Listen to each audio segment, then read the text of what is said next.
Wala. Ay guys. Ayan, meron akong ginawa nga pala kanina nga pala. Yung pastillas. Yung original na pastillas. Yung easy pastillas tsaka yung Milo pastillas. Ito yung original na pastillas guys. Ayan o. Dito ko nilagay sa Tupperware. Itong original na pastillas plus yung Milo pastillas. Ayan. Yung Milo parang ayan o. Para siyang sampalok. Ayan, Milo. Yan, guys. Kaya yan, guys. Ang recipe pala ng yung original na pastillas ay ano ba yan? Ano lang siya, yung 2 cups. 2 cups na powdered milk. Tapos,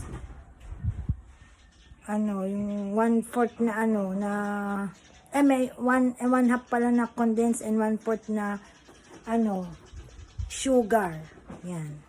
Tapos yung isa namang Milo pastillas, ang recipe naman niya ay 3/4 na Milo, 3/4 cups na Milo, tapos 1/2 na powdered milk, tapos